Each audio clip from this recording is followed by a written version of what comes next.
నాగర్ కర్నూలు జిల్లా బిజినపల్లి మండలం PM SHRI ZPHS మంగనూరులో expert talk with students అనే కార్యక్రమాన్ని పాఠశాల ప్రధానోపాధ్యాయుడు నరసింహ ఆధ్వర్యంలో నిర్వహించారు. ఈ కార్యక్రమానికి ముఖ్య అతిథిగా అసోసియేటెడ్ ప్రొఫెసర్ డాక్టర్ సదాశివయ్య హాజరయ్యారు. పాఠశాల ఆవరణలో ఏర్పాటు చేసిన వేదిక ద్వారా డాక్టర్ సదాశివయ్య విద్యార్థులతో సంభాషిస్తూ ప్రస్తుత కాలంలో బయోడైవర్సిటీ, దాని ప్రాముఖ్యత అనే అంశంపై మాట్లాడారు. పర్యావరణ సమతుల్యతతో ప్రధానంగా జంతువుల ఆహారపు అలవాట్లలో ఉండే విషయం గురించి విద్యార్థులకు సూచించారు. అదేవిధంగా విద్యార్థులకు సర్పో రక్షిత రక్షిత అనే నినాదం ద్వారా విషరహిత పాముల గురించి వివరించారు. విద్యార్థులకు పాములను ఏ విధంగా పట్టుకోవాలో తెలియజేశారు. కొంతమంది విద్యార్థులను ఎంపిక చేసి పాములను వారి మెడలో వేసి విద్యార్థుల్లో ఉండే భయాన్ని తొలగించారు. అదేవిధంగా పాఠశాలలో ఔషధ మొక్కల పార్కు, కిచెన్ గార్డ్ ఏర్పాటు చేసి వాటిని సంరక్షించే బాధ్యతను విద్యార్థులకు అప్పగించారు. ఈ సందర్భంగా ఉపాధ్యాయ బృందం మాట్లాడుతూ విద్యార్థులలో పనిచేస్తూ నేర్చుకోవడం అనే విధానం ఈరోజు ప్రయోగాత్మకంగా మా విద్యార్థులు అలవర్చుకున్నారని సంతోషం వ్యక్తం చేశారు. ఈ కార్యక్రమంలో పాఠశాల ఉపాధ్యాయ బృందం పాములను పట్టుకోవడం, అదేవిధంగా గ్రామాల్లో పాములకు ప్రజలపై అవగాహన కార్యక్రమాలు కల్పిస్తూ డైవర్సిటీని కాపాటకు తోడ్పాటు అందిస్తామని అన్నారు. ఈ కార్యక్రమంలో పాఠశాల ఉపాధ్యాయులు, విద్యార్థులు తదితరులు పాల్గొన్నారు. సబ్జెక్ట్ మెంటరింగ్ ఎక్స్పర్ట్ కార్యక్రమంలో భాగంగా జడ్చల్ల కళాశాలలో పనిచేస్తున్నటువంటి ప్రొఫెసర్ గారు డాక్టర్ సదాశివయ్య గారి ఎక్స్పర్ట్ సలహాల సూచనల కోసం ఈరోజు కార్యక్రమం నిర్వహించడం జరిగింది. ఇందులో భాగంగానే మరి సదాశివయ్య గారు పాఠశాల విద్యార్థులకు మరియు ఉపాధ్యాయులకు ప్రేరణ ఇస్తూ అవగాహన కార్యక్రమాన్ని చాలా చక్కగా చేయడం జరిగింది. అందులో భాగంగానే బయోడైవర్సిటీలో భాగంగా విద్యార్థులందరూ కూడా మరి అన్ని రకాల జంతువులని, జీవజాలాన్ని, అదేవిధంగా వృక్షాలని ఏ విధంగా మనము అభివృద్ధి చేసుకోవాలి, మన జీవ విధానంలో ఒక భాగస్వామ్యం కల్పిస్తూ వాటిని ఏ విధంగా మనము సమతుల్యత కాపాడేందుకు బోధపడాలనే విషయంలో అవగాహన కార్యక్రమం చేయడం జరిగింది.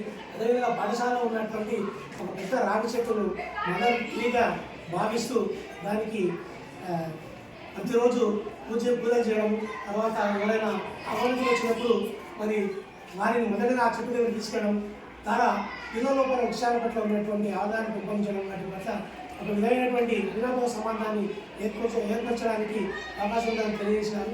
చిక్కు ఉద్యమంలో భాగంగా వృక్షాలు ఏ విధంగా నా పేరు బి నరసింహ, పిఎంశ్రీ జెడ్పీహెచ్ఎస్ మంగళూరు పాఠశాల ప్రధానోపాధ్యాయునిగా పనిచేస్తున్నాను.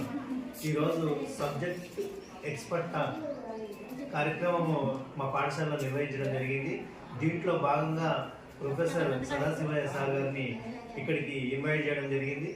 సార్ ఎంతో చక్కగా ఈ కార్యక్రమం నిర్వహించడం జరిగింది. జంతువుల గురించి, మొక్కల గురించి, తర్వాత పర్యావరణ గురించి విద్యార్థులకు, ఉపాధ్యాయులకు చక్కగా వివరించడం జరిగింది. దీని ఆవశ్యకతను, దీని అవసరాన్ని గురించి చాలా చక్కగా పిల్లలకు అర్థమయ్యే విధంలో చక్కగా బోధించడం జరిగింది. ఎన్నో తెలియని విషయాలు కూడా ఉపాధ్యాయులకు కానీ విద్యార్థులకు కానీ ఎన్నో తెలియని విషయాలు కూడా ఈరోజు తెలుసుకోవడం జరిగింది. భాగంగానే ఈరోజు పాములు అంటే మేము భయపడే వాళ్ళము. ఈరోజు సార్ చెప్పడం వల్ల, సార్ ఈ పాముల గురించి మాకు వివరించడం వల్ల పాములు అంటే భయం పోయి దాని మీద ప్రేమ అనేది కలిగింది. పాములను ఎట్లా హ్యాండిల్ చేయాలి, దానిని ఎట్లా ప్రేమతో చూసుకోవాలనే విషయాన్ని చాలా చక్కగా సార్ వివరించిండు. ఎన్నో తెలియని పాములు, ఎన్నో వందల పాములు ఉన్నాయని మాకు సార్ వివరించడం జరిగింది. ఈరోజు విషపూరితమైన సర్పాలు, విషపూరితం కాని సర్పాలు, నేలపై పాకే సర్పాలు, నీటిలో ఉండే సర్పాల గురించి ఎంతో చక్కగా వివరించడం జరిగింది. విద్యార్థులకు తన అనుభవాలను, తన జ్ఞానాన్ని విద్యార్థులకు అందరికీ పంచడం జరిగింది.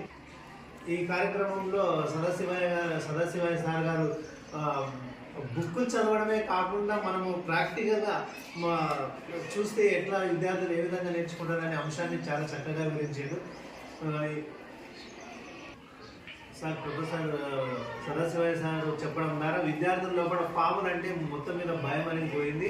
పిల్లలు ఆటోమేటిక్గా పాములను పట్టుకోవడం, దానిని మెడలో వేసుకోవడం, ఇట్లాంటివన్నీ కూడా చేయడం జరిగింది. నేను కూడా పాము అంటే నాకు కూడా చాలా భయం. నేను కూడా పాములను తీసుకొని మెడలో వేసుకోవడం, సార్ ధైర్యంతో ఆ పామును మెడలో వేసుకోవడం జరిగింది. తర్వాత ప్రాక్టికల్గా చూడడం వల్ల, ప్రాక్టికల్గా ఈ ప్రోగ్రామ్ చేయడం వల్ల మనకు విద్యార్థుల్లో కూడా, ఉపాధ్యాయుల్లో కూడా భయం అనేది లేకుండా పోయింది. తర్వాత ఇంకొక విషయం అంటే హెర్బల్ గార్డెన్ ఏర్పాటు చేయాలని సార్ సూచించడం జరిగింది. దాన్ని తప్పకుండా హెర్బల్ గార్డెన్ మా పాఠశాలలో ఏర్పాటు చేయడానికి నా శాయశక్తులు కృషి చేస్తాను. హెర్బల్ గార్డెన్ ఏర్పాటు చేస్తామని సార్ గారికి మాట ఇవ్వడం జరిగింది. పిఎంసీ జెడ్పిహెచ్ఎస్ మంగళూరు పాఠశాలలో బయాలజికల్ సైన్స్ స్కూల్ అసిస్టెంట్గా పనిచేస్తున్నాం. ఈరోజు ఎక్స్పర్ట్ టాక్లో భాగంగా మా పాత మేము చదివినటువంటి డిగ్రీ కాలేజీలో ఉన్నటువంటి బాటనీ ప్రొఫెసర్ అయినటువంటి సదాశివయ్య సార్ గారిని ఈ మా పాఠశాలకు ఆహ్వానించడం జరిగింది. ఇందులో భాగంగా సార్ మాకు ఈ మొక్కల గురించి కానీ తర్వాత పాముల గురించి ప్రకృతిలో ఉన్నటువంటి అన్ని జీవరాశులకు ఈ భూమి మీద సమానమైన జీవించే హక్కు ఉంది.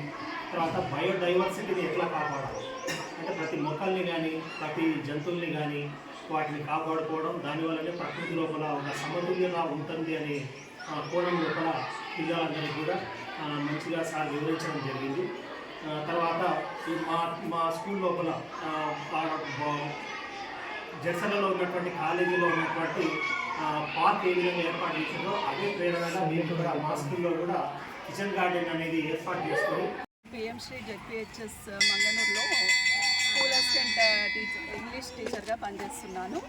ఈరోజు సబ్జెక్ట్ టాక్లో భాగంగా మా పాఠశాలలో సదాశివ సార్ గారు వచ్చి మొక్కల గురించి మరియు పాముల గురించి చాలా బాగా అవేర్నెస్ కల్పించారు మాకు మరియు స్టూడెంట్స్కి కూడా. సో స్టూడెంట్స్ అందరూ కూడా చాలా ఇంట్రెస్ట్గా సార్ చెప్పిన విషయాలన్నీ విన్నారు. అలాగే వాళ్ళు ప్రామిస్ చేశారు మొక్కలన్నీ కూడా కాపాడుకుంటాము, మేమే సంరక్షిస్తాము అని చెప్పి ప్రతి పుట్టినరోజుకు ఒక మొక్క నాటుతామని చెప్పి స్కూల్ అంతా కూడా మంచిగా మొక్కలతో నింపుతారని వాళ్ళు. సో మా పాఠశాలలో 10th విద్యార్థులు ఇప్పుడు 10th ఎగ్జామ్స్ రాసి వాళ్ళు వెళ్ళిపోతారు కదా. వెళ్ళిపోయే ముందు వాళ్ళు ప్రతి ఒక్కరు కూడా మా పాఠశాలకు ఒక విద్యార్థి ఒక మొక్క అందరూ కూడా నాటి వెళ్తారని వాళ్ళు ప్రామిస్ చేశారు. సో అలాగే ఆ మొక్కలు ఎదిగినట్టుగా వాళ్ళు కూడా జీవితంలో ముందుకు ఎదుగుతారని అందరం కూడా ఆశిస్తున్నాము. సో మొక్కల గురించే కాకుండా పాములను సంరక్షించాలి. పాముల విషం వల్లనే చాలా రోగాలకి మందులు తయారు చేస్తారని, క్యాన్సర్ మరియు హార్ట్ అటాక్స్కి కూడా వాటి నుంచి మెడిసిన్స్ లభిస్తుందని, పాములను చంపకూడదు, స్నేక్ క్యాచర్స్కి అప్పచెప్పాలి అని చెప్పే విషయాలు కూడా సార్ గారు అందరికీ తెలియజేశారు. ఇవన్నీ కూడా అందరూ విద్యార్థులు పాటిస్తారని అనుకుంటున్నాను. నా పేరు ఏ సువర్ణ. నేను ఇక్కడ పిఎంసీ జెడ్పిహెచ్ఎస్ మంగనూరు నందు సోషల్ స్కూల్ అసిస్టెంట్గా పనిచేస్తున్నా. ఈరోజు మోటివేషన్ లెక్చర్లో భాగంగా సదాశివం సార్ గారు మా పాఠశాలకు చేయడం జరిగింది. మరి కిచెన్ గార్డెన్ లోపల ఇంకా మొక్కలను తీసుకొచ్చి సార్ గారు పిల్లల చేతనే నాటించి వాటి యొక్క వివరాలను వాటి యొక్క ప్రాధాన్యతను తెలియజేస్తూ పిల్లలకు చక్కగా అవగాహన పరిచారు. మొక్కలను పెంచడం కానీ మొక్కలను పెంచితే మనకు ఏ విధంగా లాభాలు ఉంటాయో వివరించడం జరిగింది. ప్రతి ఒక్కరూ ఒక మొక్కను నాటాలని, వాళ్ళందరికీ కూడా సారే స్వయంగా మొక్కలను సప్లై చేస్తానని తెలియజేసారు. అది ఎంతో ఆనందదాయకం అనిపించింది. తర్వాత సారు మరి పిల్లలను ప్రాక్టికల్గా పాములను చేతిలో పట్టించి తీసి వివిధ రకాల విషరహిత పాములు, విష సర్పాల గురించి మరి ప్రాక్టికల్గా విద్యార్థులకు చూపిస్తూ చక్కగా అవగాహన కల్పించారు. పిల్లలందరూ కూడా చదువుతున్నాను. ఇక్కడికి సదాశివయ్య సార్ గారు వచ్చారు. వాళ్ళు ఇక్కడ చెట్ల గురించి, పాముల గురించి చాలా మంచిగా వివరించారు. ఇక్కడికి వచ్చినందుకు సార్ వాళ్ళకు టీచర్ వాళ్ళకు అందరికీ కృతజ్ఞతలు తెలుపుతున్నాను. నాకు కొంచెం భయం ఉంటుంది, భయం పోయింది ఈరోజు పాముల గురించి. అయితే ఫస్ట్ మాకు పాములు అంటే భయం సార్. అయితే సార్ వచ్చినందుకు అన్ని పాములు చూపిస్తుంటే నేను పామును చూసి వేరే పాము అని చెప్పాను సార్.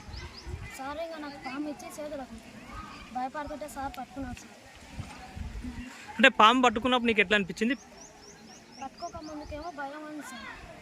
పట్టుకున్నాక ఇంకా భయం పోయింది. ఇంకా అందరికీ చూపించింది సార్ పాము ఎట్లా ఉంటుంది. ఓకే, అంటే ఇప్పుడు సమాజంలో పాములు కనిపిస్తే వాటిని చంపుతావా లేకపోతే దాంట్లో కాపాడుతా సార్. ఓకే, ఇప్పుడు సార్ వాళ్ళు ఫోన్ నెంబర్ ఇస్తాను సార్. ఒకవేళ సార్ వాళ్ళు రాకున్నా సార్ మేము కాపాడుతాం సార్. ఓకే. 7th క్లాస్ చదువుతున్నాను జెడ్పిహెచ్ఎస్లో. ఈరోజు సదాశివయ్య సార్ గారు మాకు పాముల గురించి, మొక్కల గురించి ఎంతో అద్భుతంగా వివరించారు. అందుకు మేము పాముల్ని చంపకుండా పాముల స్కాచర్కి ఫోన్ చేసి వాళ్ళకి చెప్పి వాళ్ళ పాములు పట్టుకుపోతారు. నాటుకోమని చెప్తాను. చెట్లు నాటి పిల్లలందరం దాన్ని సంరక్షించుకుంటాం. మేము 10th వాళ్ళకి పోయేంత వరకు మేము చెట్లని ఎంతో బాగా